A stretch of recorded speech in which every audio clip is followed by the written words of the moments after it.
오늘 우리들이 읽은 이 다윗의 시편은 하나님의 말씀에 아름답고 신기하고 오묘하고 하나님 말씀을 통해서 우리가 누릴 수 있는 이 복에 대해서 기록하고 있습니다. 하나님의 말씀이 복되다는 것은 무엇을 의미하는 것입니까? 그것은 우리 인생의 모든 질문들은 또 우리 인생의 모든 문제들은 하나님 말씀 안에서만 정확한 대답을 찾을 수 있다는 것입니다. 그렇습니다. 우리 인생에는 스스로는 정답을 찾을 수 없는, 정말 이해할 수 없는 일들로 가득 차 있습니다. 우리가 이 세상에 태어난 것이 그렇습니다. 누구든지 자신을 선택해서 이 세상에 태어난 사람은 아무도 없는 것입니다. 또 우리가 성장하면서 하기는 우리의 환경들도 그렇습니다. 대부분이 정해진 환경 속에서 살아가는 것입니다. 부모도 내가 선택하고 환경도 내 마음대로 선택해서 살아갈 수 있는 것이 아니라는 것입니다. 우리가 이거 독일에서 살아가고 있는 것도 마찬가지입니다. 또 앞으로 우리가 어떻게 돼야 할지도 그렇습니다. 우리 인생의 모든 것들이 이 질문 속에 쌓여 있는 것입니다. 그리고 그 인생의 질문들을 하나씩 풀어가야 하는 것입니다. 근데 이 질문들이 풀어지지가 않으면 어떻습니까? 인생의 질문들이 풀어지지가 않으면 지금 나는 행복합니다 말할 수 없는 것입니다. 인생의 질문들이 풀어지지 않으면 괴로운 것입니다. 고통스러운 것입니다. 그래서 하나님께서는 하나님의 뜻과 하나님의 계획을 이 말씀으로 주신 것입니다. 말씀을 통해서 하나님의 계획이 우리에게 전달되게 하셨습니다. 또 말씀 속에서 우리 인생의 정확한 답을 찾을 수 있게 하셨습니다. 그러니까 하나님의 말씀을 들으면서 우리는 우리의 인생을 완성시켜 나가는 것입니다. 그런데 우리 인생을 완성시키는 하나님의 말씀은 단순한 가르침이 아닙니다. 하나님의 말씀에는 생명이 담겨 있습니다. 하나님의 말씀에는 엄청난 능력이 담겨 있습니다. 오늘 하나님의 말씀을 들으면 우리의 마음이 맑아집니다. 하나님의 말씀을 들으면 무엇이 잘못된 것인지 우리가 깨닫게 되는 것입니다. 그리고 하나님의 말씀을 들으면 잘못된 것을 물리치고 힘이 생기는 것입니다.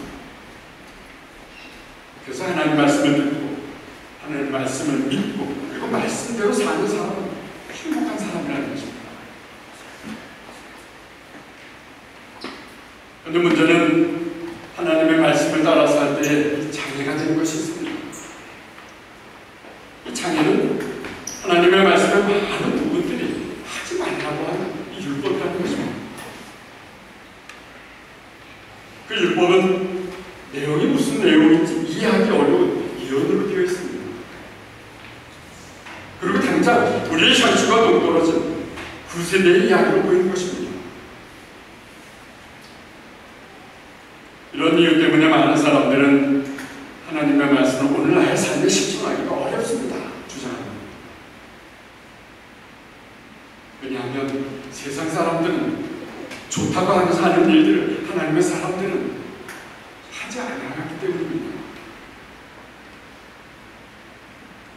또 세상 사람들은 남들을 속여가면서 자신이 올라섭니다. 그러나 하나님의 말씀은 절대로 그러지 말라는 것입니다. 하나님의 사람들은 남들이 나를 못살게 불러도 그 사람을 용서해야 하는 것입니다. 누가 오른뺨을 때리면 왼뺨도 내놔야 합니다. 그러니까 하나님의 사람들은 끝까지 참고 끝까지 인내해야 한다는 것입니다. 그래서 오늘 나의 삶을 실천하기가 너무 어렵습니다. 주장합니다.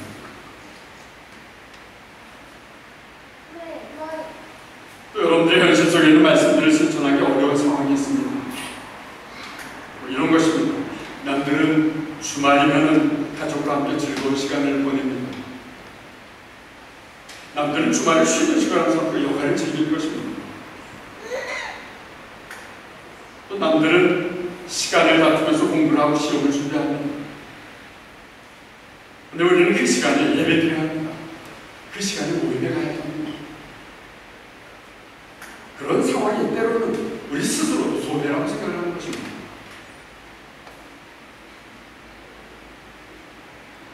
또 남들은 술과 담배를 나누는 것을 친해진다고 합니다. 근데 나만 그것을 거부하는 것이 불편해지는 것입니다. 그래서 하나님의 말씀 내 삶을 실천하기가 어렵다는 것입니다. 그렇게 살면 사람들이 나를 바보라고 합니다. 그렇게 살다가는 나 혼자 고립이 되어서 나는 우울해질 것입니다. 그러나 다윗은 오늘 본문을 통해서 자신이 경험한 하나님의 말씀에 놀라운 능력을 몇 가지 좀 더 구체적인 것으로 우리에게 설명하고 있습니다. 먼저 7절 전반전입니다. 같이 봅니다. 여호와의 가르침은 완전하여 사람에게 힘을 줍니다. 사실 우리가 생각하는 우리의 생각, 우리가 하는 말은 어떻습니까? 실수가 참 많습니다. 완전하지 않습니다. 실수가 많고 완벽하지 못한 말은 우리 삶이 힘들지 못하는 것입니다. 오히려 그 말은 힘듭니다. 어려움을 겪는 것입니다. 그러나 다시 고백합니다. 하나님의 말씀은 완전합니다. 완전하신 말씀을 우리를 가르치는 이 하나님의 가르침은 완전한 것입니다. 하나님의 가르침은 완전하여서 실수가 많은 우리들에게 힘이 된다는 것입니다. 더구나 하나님의 말씀은 우리에게 힘이 될 뿐만이 아니라 우리를 지혜롭게 합니다. 7절 후반절입니다. 같이 읽어봅니다. 여호와의 법은 믿을만하여 어리석은 사람을 지혜롭게. 하나님 말씀은 특별히 어리석은 사람을 지혜롭게 하는 것입니다. 여기서 어리석다라는 것은 히브리어로 설명하면은 어떤 것이 옳은 것인지 구별할 줄 모르는 사람, 그런 것을 의미하는 것입니다. 어떤 것이 옳은 것인지 구별할 줄 모르는 사람, 그 사람을 어리석은 사람이라고 표현하는 것입니다. 하나님 말씀 지혜롭습니다. 하나님 말씀 지혜로워서 순간순간 우리에게 다가오는 상황들을 어떻게 구별하며 살 것인가 깨닫게 해주는 것입니다. 우리의 눈에는 보이지 않는, 우리의 눈에는 드러나지 않는 것들도 하나님 말씀 다 드러내셔서 어리석은 우리가 깨닫게 하시는 것입니다. 세상 사람들에게 드러나지 않는 것을 우리가 안다라는 것, 이 얼마나 지혜로운 것입니까? 하나님의 말씀은 우리에게 힘을 주고 우리에게 지혜를 주는 것입니다. 또 계속해서 다윗은 하나님의 말씀으로 얻게 된 복을 8절 전반절에서 설명하고 있습니다. 같이 읽어봅니다. 여호와의 율법은 올바르며 사람들의 마음에 기쁨을 줍니다. 8절 전반절을 생각하면서는 이런 생각을 한번 해보았습니다. 하나님의 말씀은 올바릅니다. 그래서 말씀을 들을 때 그동안 드러나지 않았던 것들이 그대로 드러납니다. 근데 그렇게 되면 보통 사람들은 어떻게 반응을 합니까? 그동안 드러나지 않은 잘못된 내 모습이 말씀 통해 드러나는 건 어떻습니까? 보통 사람들은 기분이 나빠지거나 상심될 것입니다. 왜냐하면 대부분의 사람들은 누군가 자신의 잘못을 들추어내기보다는 솔직하지 않은 말이라도 칭찬하는 말을 좋아하기 때문인 것입니다. 어떤 사람은 올바른 하나님의 말씀에 대해 이런 불평까지 합니다. 아니, 안 그래도 살기 힘든 세상이 되지 않았습니까? 그런데 교회에서까지 죄를 지적하면서 길을 죽인다면 어떻게 살겠습니까?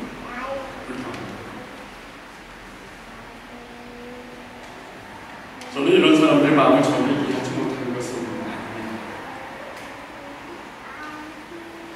물론 하나님을 나의 삶의 주인으로 모시고 교회에 와서 축복이라는 말씀을 듣는 것은 얼마나 좋습니다. 근데 사실은 그런 축복이라는 말씀은 아무리 들어도 그때 끝이라는 것입니다. 하나님 말씀 때로 우리를 괴롭게 한다는 것입니다. 그러나 하나님의 말씀을 받아들일 때 이제 우리는 제대로 치료를 받게 되는 것입니다. 왜냐하면 하나님의 말씀 마치 예리한 수술 칼과 같기 때문인 것입니다. 하나님의 말씀 우리 마음의 생각과 우리 몸에 익숙해진 삶의 경험들을 찌르고 쪼갤 때 얼마나 고통스럽고 얼마나 힘들겠습니까? 말할 수 없이 아플 것입니다. 그러나 그 아픔을 통해서 우리의 영혼을 회복되는 것입니다. 그 아픔을 통해서 우리의 영혼은 맑아지기 시작하는 것입니다.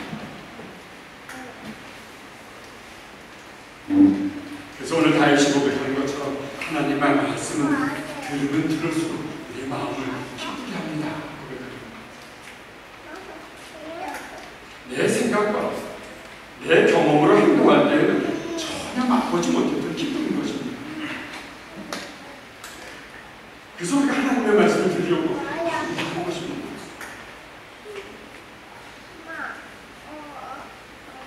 이제 다윗은 결론적으로 하나님의 말씀의 가치에 대해서 강조합니다. 오늘 보면 10절입니다. 같이 읽어봅니다. 이러한 것들은 금보다 귀하고 순금보다 값진 것입니다. 꿀보다 달고 송이 꿀보다 더 답니다. 다윗이 고백합니다. 금덩어리가 아무리 값진 것이고 금덩어리가 아무리 많아도 하나님의 말씀은 필요할 수 없습니다. 근데 솔직히 우리의 마음은 어떻습니까? 큰 금덩어리를 누가 준다면 그것을 포기할 사람이 어디 있겠습니까? 사람들은 당장 무언가 한방 터지기를 기대하는 것입니다. 사람들은 지금 당장 내가 원하는 대로 취업되었으면 좋겠습니다. 지금 당장 내가 원하는 대로 합격되었으면 하는 것입니다. 지금 당장 모두가 다 좋은 결과를 기대하는 것입니다. 그런데 하나님의 사람은 눈에 보이는 것들을 같이 두고 쫓아간다는 것입니다. 만일 그렇게 쫓아간다면 어쩌면 우리는 눈에 보이는 것, 눈에 보이지 않는 것도 영원히 누리지 못하게 될 것이라고 저는 확신합니다. 나 하나님의 말씀에 가치를 두는 사람은 다릅니다. 하나님의 말씀에 우선까지 두고 사는 사람은 보이는 것뿐만이 아니라 보이지 않는 것까지도 결국은 소유하게 되는 것입니다. 왜 그렇습니까? 왜냐하면 하나님의 말씀은 능력이 있는 것입니다.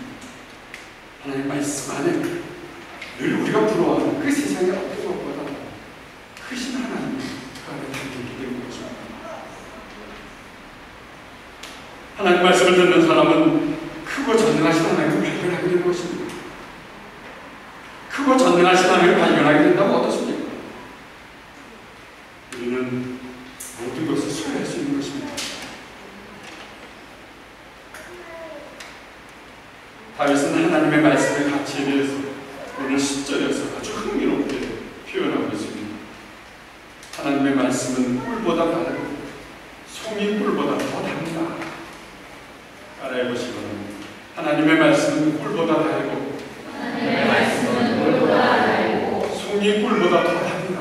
송이 꿀보다 더 답니다. 근데 사실 요즘 현대인들은 이 단 음식을 피합니다. 단 음식은 비만의 원인이 되고 또 단 음식은 당뇨의 원인이 된다고 피합니다. 그러나 오늘 다윗이 표현하는 달다라는 것은 약으로서의 효과를 의미하는 것입니다. 당시 의술에는 피곤한 사람이나 병든 사람들을 치료하고 회복할 수 있는 특별한 약이 없었습니다. 그래서 송이꿀을 먹으면서 힘을 얻을 수 있었다고 합니다. 송이굴이 힘을 얻는 데는 좋은 것으로 알고 있었습니다. 그런데 송이굴과는 비교할 수 없는 것이었습니다. 그것을 다윗은 하나님의 말씀입니다. 다윗은 우리 인생을 변화시킬 효과 있는 하나님의 말씀을 강조합니다. 청년이 어떻게 그의 인생 길을 깨끗하게 유지할 수 있겠습니까? 그 정답은 하나님의 말씀입니다. 하나님의 말씀 마음에 담고 하나님의 말씀을 지키는 길, 그것뿐입니다. 강조합니다. 오늘 11절에 다윗도 강조합니다. 같이 봅니다. 주의 종들이 그것으로 은혜를 받고 그것을 지킴으로 후한 상을 받았습니다. 무엇을 보는 것입니까? 아무리 어려운 일이 내게 닥쳐오더라도 하나님의 말씀을 들으면 이 크게 보였던 내 자신의 문제는 작아져. 하나님이 크게 보여주는 것을 얘기하는 것입니다. 그럼 하나님이 크게 보여주면 어떻습니까? 하나님이 크게 보여주면 그동안 귀로만 듣던 하나님이 하나님의 말씀을 가슴으로 내려오십니다. 하나님의 가슴으로 내려와서 내 마음을 사로잡기 시작하는 것입니다. 하나님이 내 마음을 사로잡을 때, 하나님의 말씀이 내 마음을 사로잡을 때 어떻습니까? 하나님의 말씀이 이제 내 허물을 책망하신다고 해요. 내 잘못을 후회하신다고 해요. 이제 나는 겸손하게 귀를 기울이게 되는 것입니다. 그때부터 하나님의 말씀이 내 인격을 사로잡게 되는 것입니다. 그래서 다윗이 고백합니다. 어느 누가 자기 허물을 스스로 깨달을 수 있겠습니까? 주님 내게 말씀하셔서 허물에서 벗어나도록 나를 도와주시옵소서. 고백합니다. 하나님의 말씀에 여러분들의 인격이 사로잡히게 되는 주님의 이름으로 축원합니다. 근데 오늘 다윗은 그럼에도 변화되지 못한 하나님의 사람들의 문제점을 얘기하고 지적하고 있습니다. 오늘 본문 13절입니다. 같이 읽습니다. 알면서 죄를 지르지 않게 막아주시고 그 죄들이 나를 사로잡지 않게 하여 주소서. 그러면 그 죄에서 벗어나 내가 깨끗해질 것입니다. 오늘 23절에서 알면서 지는 죄라는 것을 한번 주목해봅니다. 알면서 지는 죄는 실수를 했거나 자신도 모르게 일어난 잘못이 아닌 것입니다. 잘못된 것일 줄 알면서도 저지른 죄를 말하는 것입니다. 가만히 생각해보면 보통 사람들은 나도 모르게 일어난 잘못된 일은 없습니다. 그러나 하나님께 내어놓으면서 잘못됐다고 고백합니다. 그러나 알면서도 저지른 잘못은 어떻습니까? 감추는 것입니다. 알면서도 저지른 잘못들은 드러내지 않게 덮으려고 애쓰는 것입니다. 감추려고 하기 때문에 절대로 스스로 회개하지 않습니다. 회개하지 않으니까 죄가 더 강하게 나를 휘어잡는 것입니다. 그러니까 알면서도 저지른 잘못이 하나님의 사람인 우리를 변하지 못하게 하는 아주 큰 요인이고 원인이 된다는 것입니다. 그래서 다윗이 고백합니다. 하나님, 알면서도 저지른 죄가 나를 주장하지 못하게 하소서. 그래야 나의 영혼이 하나님 안에서 깨끗해질 수 있습니다.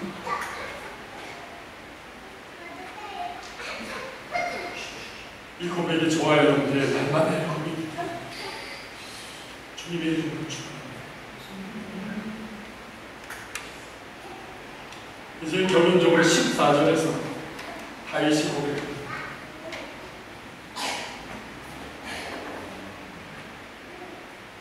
같이 읽어봅니다.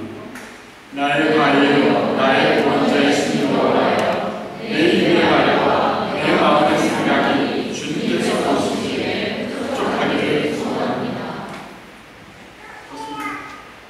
다윗이 하나님께 드린 최고의 고백인 것입니다. 이 고백은 하나님이 나의 바위이십니다. 하나님이 나의 구원자이십니다. 감사하십니다.